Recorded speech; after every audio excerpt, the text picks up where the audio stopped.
Hello student, welcome to Soma একাডেমিতে। 21শে ডিসেম্বরের KP preliminary এক্সামকে সামনে রেখে আজকে তোমাদের জন্য নিয়ে এসেছি একদম প্রিলির জন্য নির্বাচিত গুরুত্বপূর্ণ এমসিকিউ প্রশ্ন উত্তর। এগুলো Paschimbanga police, KP constable, group C, group D সহ যে কোনো রাজ্য স্তরের পরীক্ষাতেও বারবার আসে। সুতরাং মনোযোগ দিয়ে শেষ পর্যন্ত ভিডিওটি দেখবে, কারণ প্রতিটি প্রশ্নই তোমার পরীক্ষার জন্য অত্যন্ত গুরুত্বপূর্ণ। তাহলে চলো শুরু করা যাক। প্রথম প্রশ্ন রয়েছে, বর্তমানে ভারতের মোট কতগুলি ইউনেস্কো ওয়ার্ল্ড হেরিটেজ সাইট রয়েছে?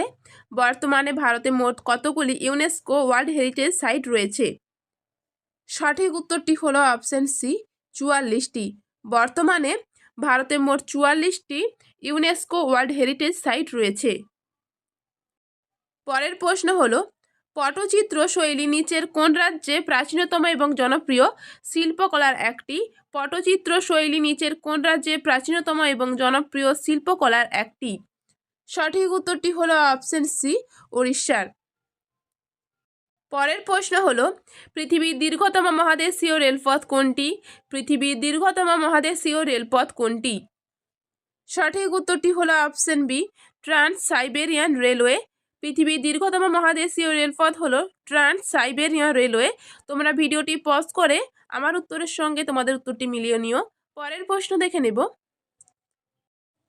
পরের প্রশ্ন হলো, অজাতশত্রু কোন মহাজনপদের অধিপতি ছিলেন? অজাতশত্রু কোন মহাজনপদের অধিপতি ছিলেন? সঠিক উত্তরটি হলো অপশন সি, মগধের। অজাতশত্রু মগধের অধিপতি ছিলেন। পরের প্রশ্ন হলো, মিস ইউনিভার্স 2025-এর খেতাব জিতলেন কে? মিস ইউনিভার্স 2025-এর খেতাব জিতলেন কে? সঠিক উত্তরটি হলো option B, Fatima Bosch. Miss universe 2025-এর খেতাব জিতলেন ফাতিমা বোস। পরের প্রশ্ন হলো, কোন রাজ্যের সঙ্গে পশ্চিমবঙ্গের সর্বনিম্ন দৈর্ঘ্যের সীমানা রয়েছে?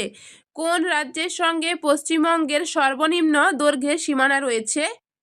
সঠিক উত্তরটি হলো অপশন ডি, ঝাড়খণ্ড রাজ্যের সঙ্গে পশ্চিমবঙ্গের সর্বনিম্ন দৈর্ঘ্যের সীমানা রয়েছে। পরের প্রশ্ন হলো, নিম্নের কোন দুটি গ্রহের উপগ্রহ নেই? নিম্নের কোন দুটি গ্রহের উপগ্রহ নেই? সঠিক উত্তরটি হলো অপশন এ, বুধ এবং শুক্র। বুধ এবং শুক্র গ্রহের কোনো উপগ্রহ নেই। পরের প্রশ্ন হলো, কত বছরের জন্য অর্থ কমিশন নিযুক্ত করা হয়? কত বছরের জন্য অর্থ কমিশন নিযুক্ত করা হয়?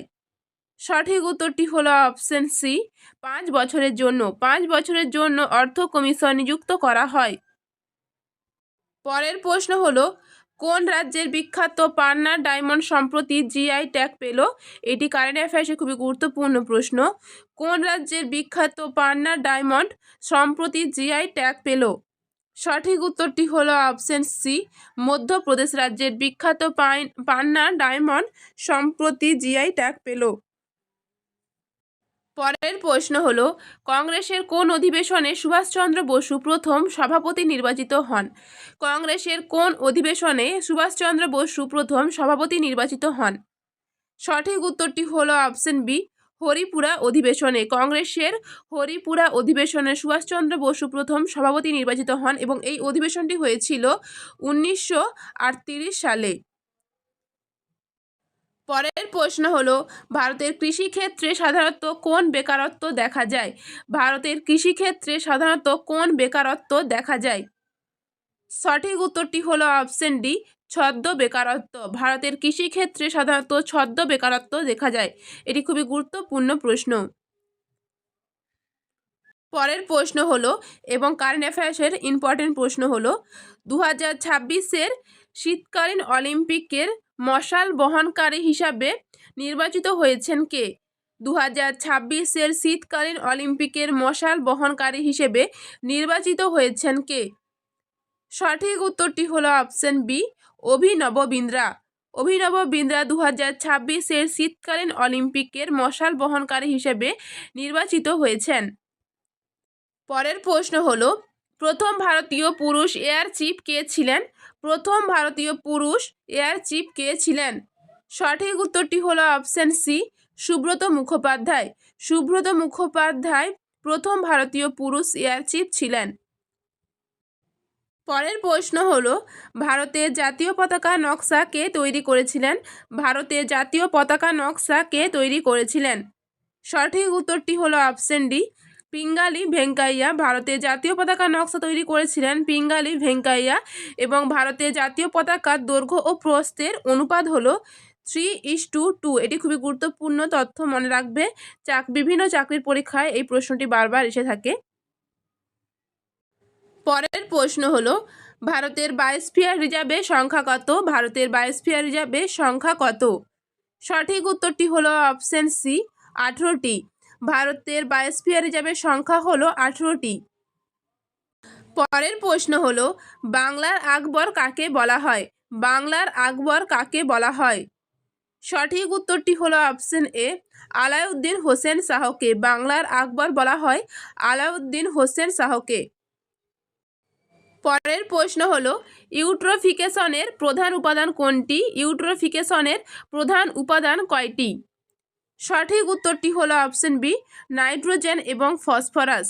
এই দুই পুষ্টি উপাদানের অতিরিক্ত প্রবাহ জলাশয়ে শৈবাল বৃদ্ধির কারণ হয়ে থাকে এবং এই ঘটনাকে ইউট্রোফিকেশন বলা হয়ে থাকে।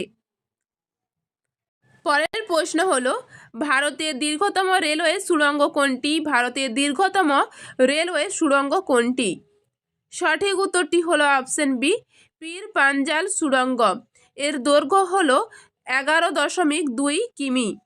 এটি জম্মু কাশ্মীরে অবস্থিত।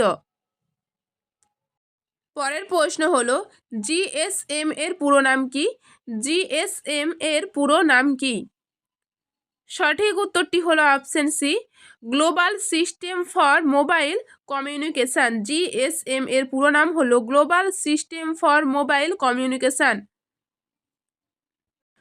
পরের প্রশ্ন হলো নিম্নের কোনটি ভারতের একটি কৃত্রিম হ্রদ?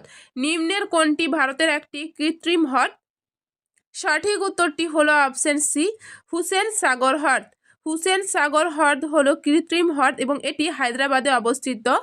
নারায়ণ সরোবর গুজরাটের প্রাকৃতিক হ্রদ এবং সুরজতাল এবং চন্দ্রতাল হিমাচল প্রদেশের হাই অল্টিচিউড প্রাকৃতিক হ্রদ। এবং কৃত্রিম হ্রদ হলো শুধুমাত্র এই অপশনের মধ্যে হুসেন সাগর হ্রদ। পরের প্রশ্ন হলো বিসিসিআই এর বর্তমান চেয়ারম্যান কে? বিসিসিআই এর বর্তমান চেয়ারম্যান কে? সঠিক উত্তরটি হলো option C, Mithun Manhas. BCCI এর বর্তমান চেয়ারম্যান হলেন মিঠুন মানহাস। পরের প্রশ্ন হলো এবং খুবই গুরুত্বপূর্ণ প্রশ্ন হলো সাককারা কোট্টাই এবং থারথাঙ্গাল পক্ষী অভয়ারণ্য কোন রাজ্যের রামসার সাইট?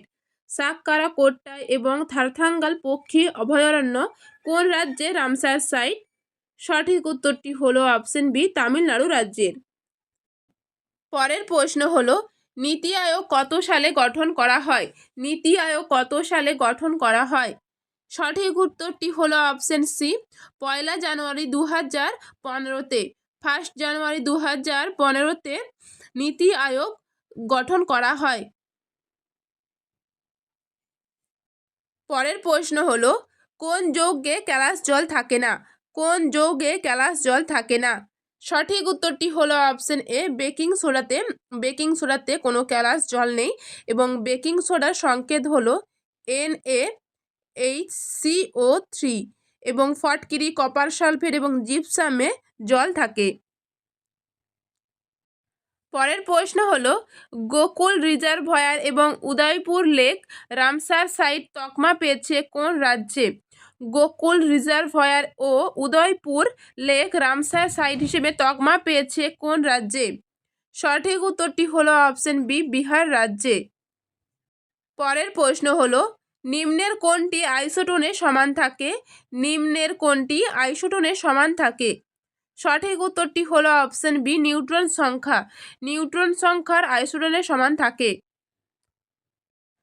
পরের প্রশ্ন হলো ক্যালসিয়াম অক্সালেটের রাসায়নিক সংকেত কি? ক্যালসিয়াম অক্সালেটের রাসায়নিক সংকেত কি? সঠিক উত্তরটি হলো অপশন এ, CaC2O4।